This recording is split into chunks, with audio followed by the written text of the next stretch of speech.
Aumenta o volume porque você acaba de dar play no Clube da Não Cultura. Aqui a gente conversa sobre literatura, cinema e o que mais vier. Recebemos convidados e convidadas para debater e comentar os principais temas envolvendo o mundo literário. E para continuar nos acompanhando, nos @Clube da Não Cultura em todas as redes sociais. Fique agora com o episódio de hoje. Olá, pessoas! Oi, gente, cheguei! Tá começando mais uma edição do Clube da Não Cultura. Esse que é o último episódio do ano. E como você pode ver, para finalizar as coisas aqui desse ano, né? Falar um pouquinho sobre o que a gente leu, sobre os episódios que a gente gravou. Estamos sozinhos hoje. Gente, não esqueçam de seguir @Clube da Não Cultura em todas as redes sociais possíveis de se administrar nos dias de hoje, que é basicamente o Instagram, o TikTok, e a gente posta também os episódios e às vezes alguns vídeos lá no YouTube também. E claro, no final desse episódio, avaliar e curtir também. É isso aí. Por favor, nos deem biscoito que a gente tá precisando. Estamos com fome.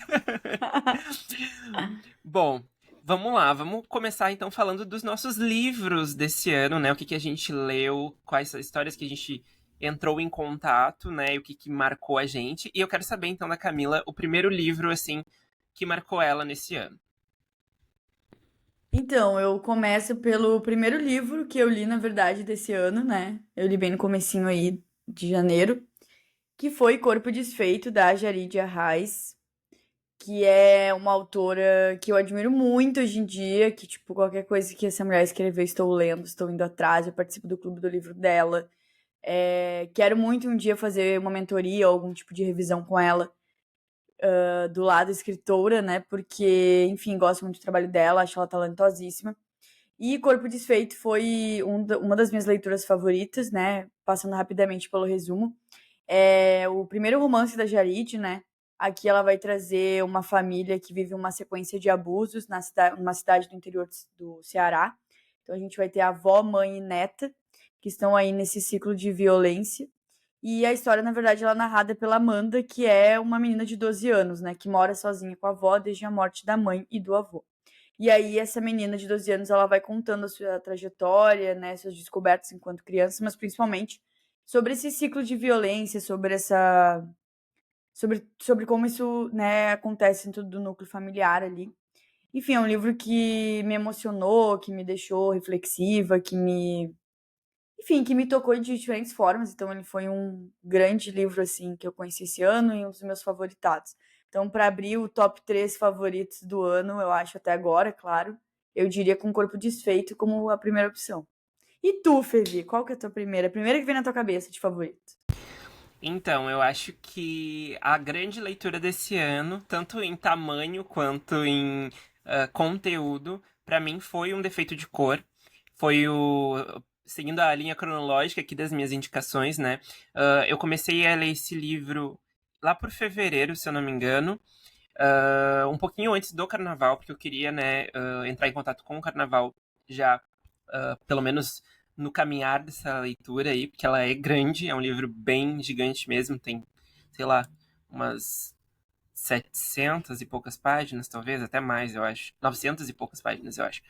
E ele é um livro que é uma ficção, né, que vai contar a história da Kendé, mas ele é um livro que tem uma parte ali histórica muito importante, né? Fala sobre o período de escravização aqui no Brasil. E a personagem principal, né, teria sido inspirada na mãe do poeta Luiz Gama, né, que foi a Luísa Marim, que participou da Revolta dos Malês, né, que foi o movimento ali liderado por escravizados muçulmanos a favor da abolição. E é um livro muito forte, muito pesado, muito triste, mas ao mesmo tempo ele traz um quê, por causa da personagem ali, né? Traz um quê ali de esperança e tal, de um futuro melhor ali, principalmente porque ela narra a trajetória ali da Kendé, da infância até ela ficar bem velhinha e a busca dela ali pelo filho. Então é um livro que ele não é de lei de supetão, assim, a gente vai lendo aos pouquinhos, né? E até porque tem cenas que são muito horríveis, assim, tem conteúdos realmente bem detalhados sobre tortura na época da escravização. E então é um livro bem triste, mas ele é extremamente necessário, assim. Acho que é um livro que muda vidas, assim. Então, e que felizmente teve, né, aí o seu hype esse ano por causa do Carnaval, que a Portela fez o samba enredo com base no livro. E, nossa, eu fico muito feliz de ter entrado em contato com essa obra, assim. Acho que entrei tarde até, acho que eu já deveria ter lido antes, mas, enfim, veio no momento que tinha que vir e indico para todo mundo que leia, porque é importante, mas, né, naquela cautela e tudo mais, porque são temas muito pesados. Eu indo pra linha cronológica também de leitura desse ano, assim, que tá no meu top 3 é Solitária, da Eliana Alves Cruz. É um livro que, apesar da sua força, assim, de ter muito. De ser um tema muito pesado, assim, né, por conta do que a gente vai construindo na história, de ter momentos isolados que são fortes, assim, que a gente tem que pausar e respirar e tal. É um livro também que é bem impossível de tu largar, assim, tipo, tu abriu e tu vai até o fim, tu não vai conseguir parar pra ler no dia seguinte, ou, vou ter que, sei lá, almoçar, vou ter que ir no banheiro. Não tem essa opção, porque ele te prende, assim, numa narrativa muito ágil e, enfim, muito fluida, então não tem como parar, né?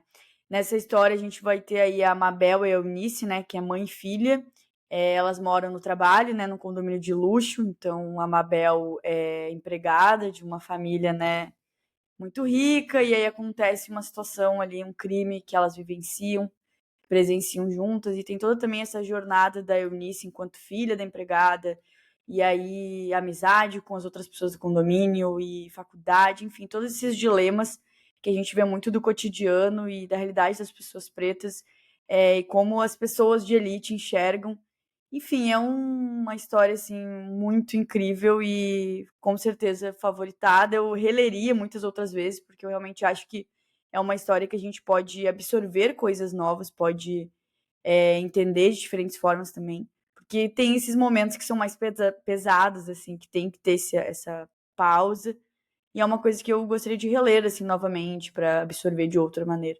Mas é um livrão, assim, e tá nessas melhores leituras de 2024. Amo, eu tenho muito que ler esse livro aí, tá na minha lista de Tu vai desejados. amar, com certeza. Acho que sim, acho que sim. Eu ouço muitos elogios a Eliane Alves Cruz, acho que. Enfim, nunca li nada dela, mas eu acho que com certeza eu vou gostar, assim, não tem por que não. E, bom, indo pra minha segunda indicação do ano, é uma não ficção, né? Que é A Gente Mira no Amor e Acerta na Solidão, da Ana Sui. Eu acho que eu não falei muito sobre esse livro aqui, acho que eu mencionei alguma vez em algum update, mas ele é um livro que, bom, tô colocando aqui, né, nos destaques do ano, porque ele realmente faz a gente pensar muito sobre a forma como a gente se relaciona, não só afetuosamente, né, com um parceiro, uma parceira, enfim, mas na forma como a gente transita no amor familiar, no amor entre amigos, né? Então tem muito o amor ao trabalho, tem várias perspectivas ali da Ana em relação ao amor, tudo com muito embasamento, muita pesquisa, né? Ela é psicanalista e também professora. E então a gente entende muito sobre a teoria ali que ela quer passar, com as referências e tudo, e também ela fala da parte prática, né, do que isso acaba afetando na gente. E é muito interessante o paralelo que ela coloca entre o amor e a solidão, e como aquilo está totalmente conectado e como isso faz com que os nossos outros todos os sentimentos, assim, enquanto humanos, né, estão nessa seara de ou estar no amor ou estar na solidão, ou às vezes nos dois juntos, né? Então, e também o que é solidão, que às vezes não é aquela coisa horrível que a gente acha que é também, né? Mas é muito interessante, fala muito sobre, no fim das contas, como todo mundo é muito egoísta, porque existe uma busca meio inalcançável, assim, por esse sentimento que é o amor, né? Da gente, assim. E, enfim, não sei falar mais sobre, porque também faz um tempão já que eu li, foi no início do ano também. E eu li em audiobook, indico também, que daqui a pouco, né? Quando é um livro assim mais teórico, mais técnico, a gente às vezes dá uma empacada quando a gente vai ler no livro físico ou no Kindle e tal. Então, eu gostei do audiobook, tá disponível na Audible e acho que ele funciona meio que como se fosse até um podcast, sabe? Então, você vai ali, dá um play, ouve um capítulo, aí daqui a pouco, né, pausa, vai fazer outras coisas, depois volta, não precisa ler de forma contínua, né? Pode fazer umas pausas, voltar depois. E, enfim, minha segunda indicação é essa. E a tua, Camila? Qual é a próxima? Eu ia comentar que esse livro é muito recomendado. Mais de uma pessoa sempre disse que eu ia adorar, que eu tenho que ler, que não sei o quê. Tu É ia, e eu muito. acho que tu ia ser muito útil pra ti como escritora, né? Em relação a entender a parte de dramas familiares, de conflitos, dos sentimentos ali pra construir até personagem. Então, é bom mesmo. Amo. É uma leitura que eu queria muito fazer ano que vem. Será que vem aí? Bom, enquanto não vem aí, eu vou botar aí pro meu top 3. Assim, eu tenho mais favoritos, tá, nesse ano. Mas se eu tivesse que dizer agora, que eu destacasse essas leituras, eu traria Yellow Face, obviamente, da R.F. Kuenk, que é minha diva desse ano. Quero ler outros livros dela. E assim, falar desse livro, sabe? Uma coisa meio assim. Ele é um livro que talvez para todo mundo seja um grande livro, bem escrito e divertido e dinâmico, aquela coisa toda. Ele tem uma narrativa muito ágil e ele funciona como um thriller. Eu acho que ele é vendido como um thriller, mas eu não enxergo dessa forma, mas ele também funcionaria bem. Mas para mim ele entrou num lugar muito de identificação em algumas coisas, tipo, não a parte problemática, gente, pelo amor de Deus, mas a parte de conflitos e reflexões da personagem quanto escritora, né? Das coisas que ela tem medo, das coisas que ela se questiona, até os momentos egoístas mesmo, assim, que ela pensa.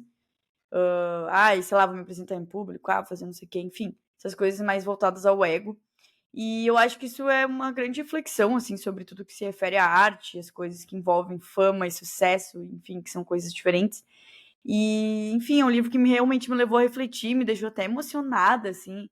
Eu tava num período meio pré-lançamento do meu livro, então eu acho que mexeu muito comigo, por isso que entra nessa lista de favoritados. Então não é um livro também que eu sei que ele tem a técnica, ele é muito bem escrito e tal, mas eu também não sei dizer se eu considerei qualquer coisa, tipo, com muito detalhe. Eu considerei que é uma narrativa que me envolveu e que eu gostei, que foi importante pra mim naquele momento. E acho que a literatura também é sobre isso. Às vezes a gente tem que largar um pouco as amarras de pensar, isso tem problemas, isso pode ser bobo, isso já foi feito, isso não é original. Tipo, muitas vezes a gente, tipo, não considera isso e eleva só o fato de ser algo que mexe com a gente, que nos toca num lugar mais profundo, e é o caso de Yellowface. Por isso que ele tá entre os meus top aí de 2024. Uma coisa que casa totalmente com a minha terceira indicação aqui, e o último destaque que eu trago, né, no episódio, é exatamente isso, porque o livro que eu vou falar agora, ele tem sérios problemas de revisão, assim, de técnica mesmo. Até de concordância, assim. Mas ele é tão envolvente e ele faz a gente refletir tantas coisas, assim, em relação à nossa vida, que pra mim isso ficou em segundo plano, assim, e não me incomodou quase nada, assim. Eu notava os erros e tal, mas não me atrapalhou de ter uma boa experiência de leitura. Que é o Bem-vindos à Livraria Rio Nandong, da Huang Bo-Heun.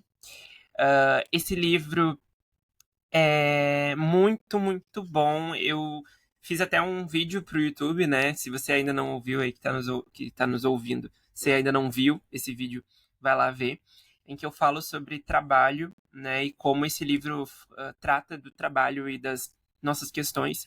E também mostra ah, como na cultura oriental eles têm uma cultura também de trabalho, assim, que às vezes até é bem parecida com aqui o Brasil, que é aquele trabalho, assim, de ficar muito tempo no trabalho, de o trabalho dignificar o homem, sabe? Essa coisa.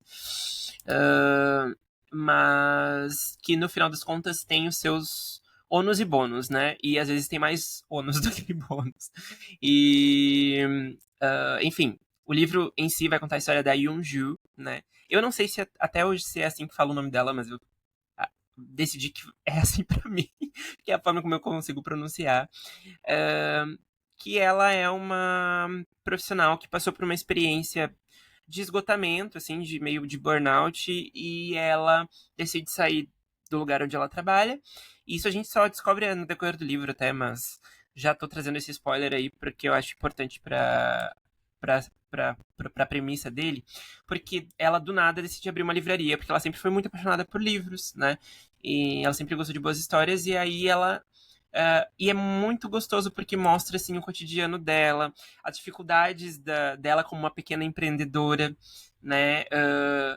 É bem assim cozy book, né? Que agora tá na moda falar que os livros têm essa categoria de cozy, assim, porque é uma leitura muito confortável, assim, aquela que dá vontade de você pegar um chazinho e sentar no seu sofá e abrir o livro e ler. E é muito gostosa e te traz mil reflexões sobre a vida, sobre o trabalho, sobre as relações ali também. Tem vários personagens ali no decorrer que passam pela livraria que acabam também tendo as questões deles geralmente ligadas ao trabalho novamente, né? Mas cada um de uma forma, e aí mostra exatamente essa aptidão da autora de mostrar que são dilemas muito confusos, mas cada um tem vários nichos, sabe? As coisas, os problemas não acontecem da mesma forma para todo mundo, né?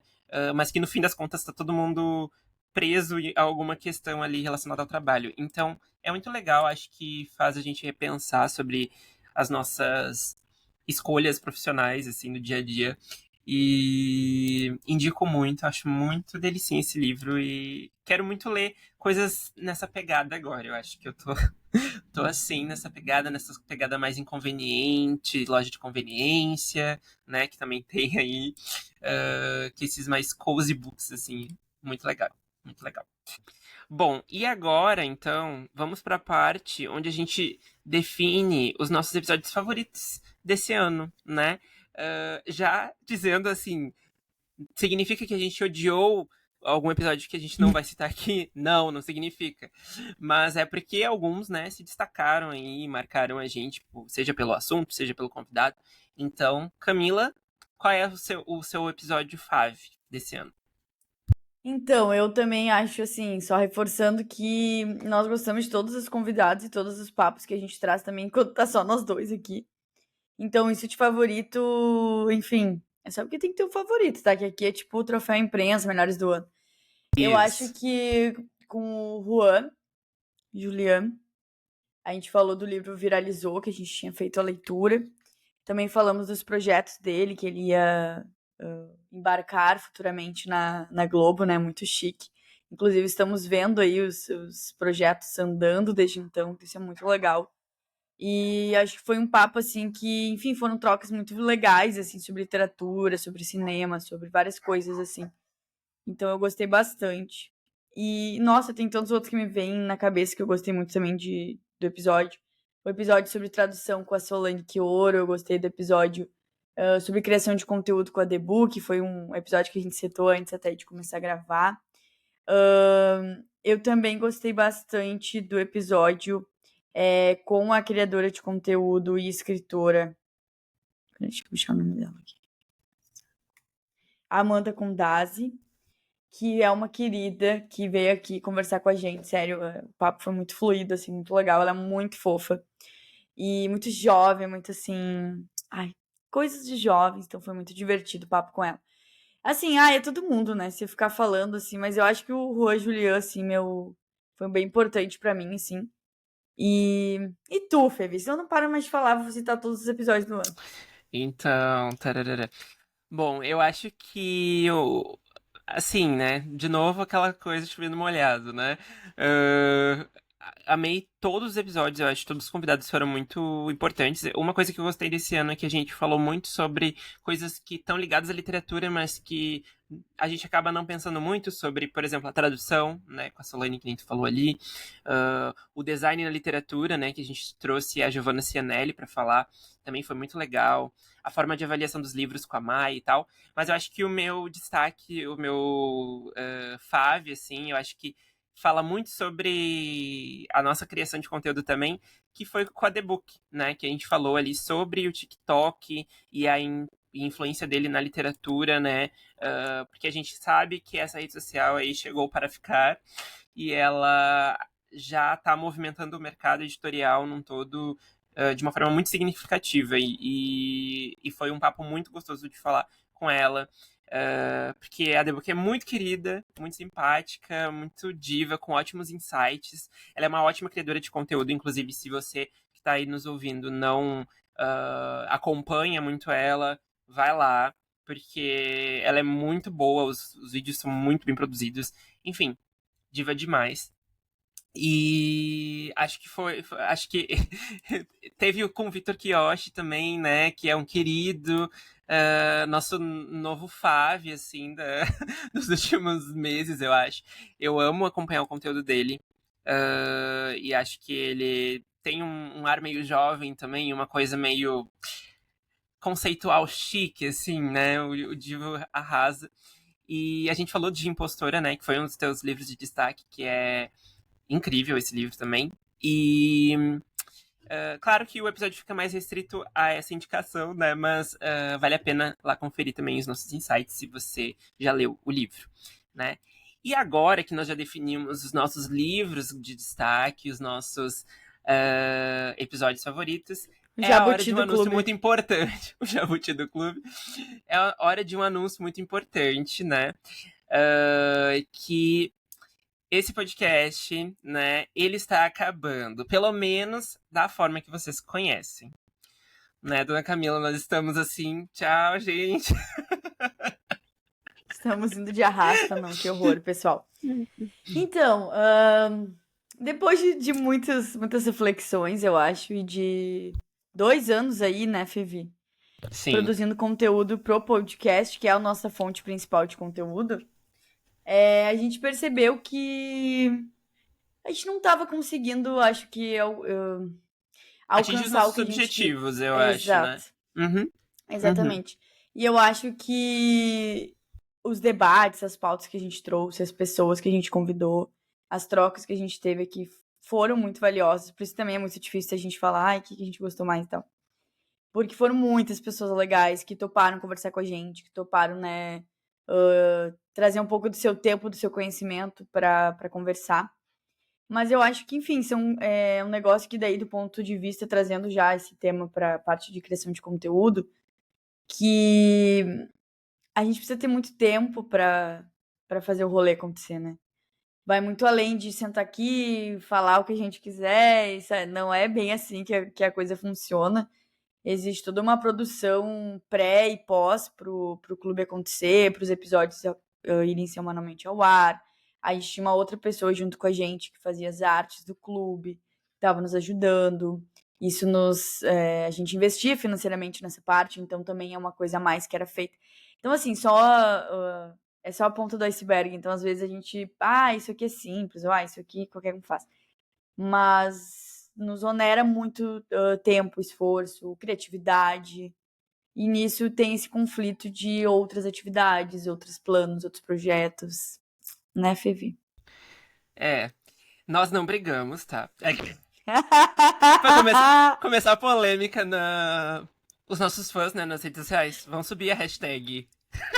Eles vão, não, sim. Mas falando sério, a Camila acho que trouxe, assim, o principal, né? A gente tinha um projeto com o podcast, a gente tinha objetivos e metas mesmo, porque a gente sabe que, claro, a gente ama falar sobre literatura na internet, e eu acho que isso agrega tanto pra gente como leitor, quanto profissionalmente, quanto pessoalmente, né? As trocas que a gente tem. Mas existe um tempo e um investimento, mesmo que nem ela mencionou ali, de financeiro, não é mesmo? Que faz com que a gente distribua, ou melhor, que a gente trabalhe para um retorno que não acontece. É mais ou menos como se fosse um trabalho não remunerado, e tudo bem, ok, foi uma escolha da gente criar o conteúdo.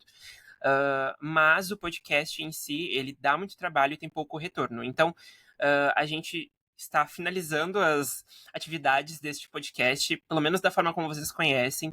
Isso significa que a gente está saindo da internet, nunca mais vamos aparecer? Não. A gente vai continuar criando muito conteúdo agora, num nível hard, né, para redes sociais. E a gente acha, assim, sendo bem sincero, acho importante compartilhar isso com o público, que, assim, a gente entende que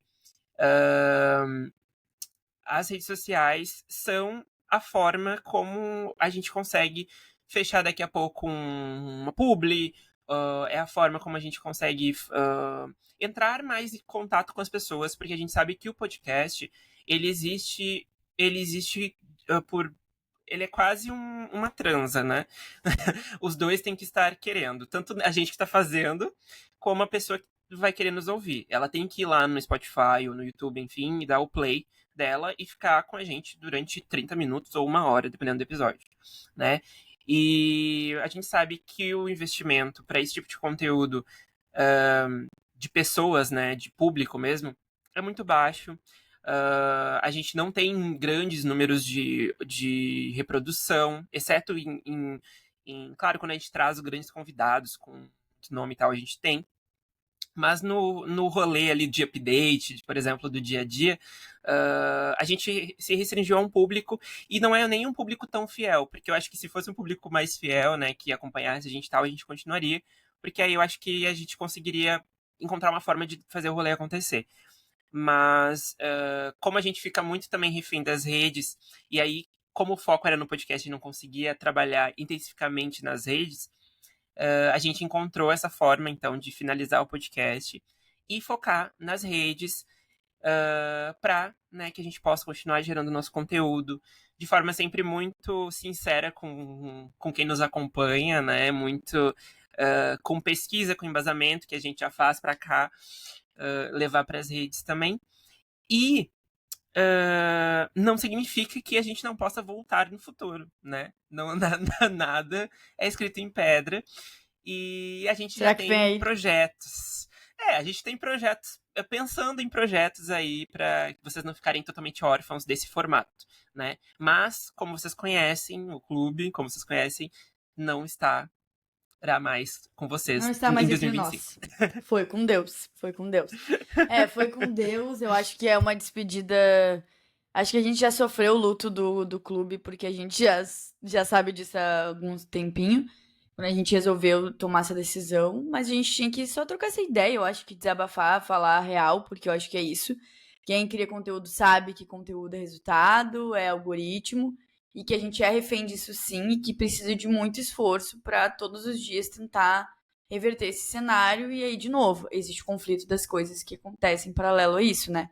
Porque, infelizmente, nenhum de nós temos uma disponibilidade de viver apenas de criar conteúdo na internet, de fazer podcast e tal. Então, acho que isso também é um fator muito importante que a gente já falou aqui muitas vezes em muitos episódios. Quem nos acompanha sabe que, enfim, a gente tem nosso trampo CLT, a gente tem as nossas outras coisas, e isso é atravessado por essas questões de conteúdo na internet. Então, a gente nem sempre consegue estar tão disponível quanto gostaríamos, seja para leitura, para compartilhar e tal. E eu acho que o podcast era esse espaço de troca mesmo, de conversa, de conseguir ser fiel a Camila e o Fevi leitores, sabe? De poder ter essa troca assim bacana.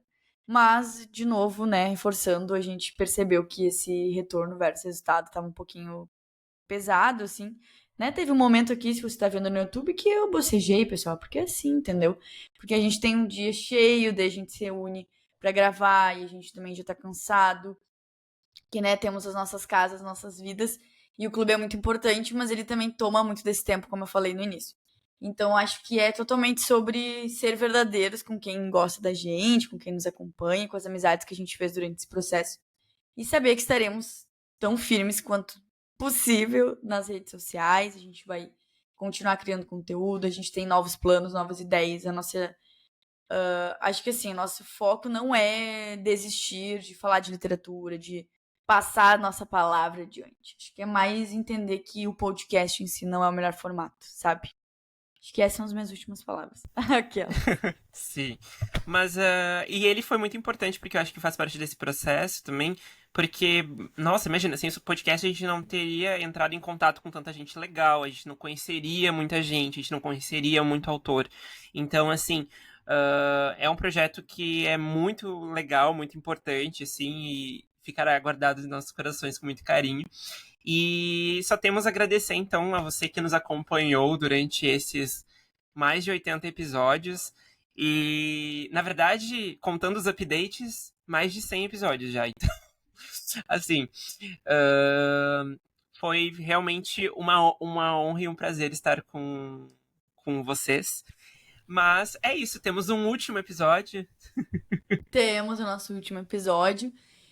Obrigada, também faço as palavras do Fevi, então muita gratidão a quem nos acompanha, quem ouviu pelo menos um episódio durante esse processo todo aí. E é isso, não esqueçam de seguir @Clube da Não Cultura, estamos no TikTok, no Instagram, também no YouTube. Importante vocês, seguirem a gente lá, tá? Ativarem o sininho, não se sabe o que pode acontecer por lá. E é isso, gente, muito obrigada mesmo. Um beijo.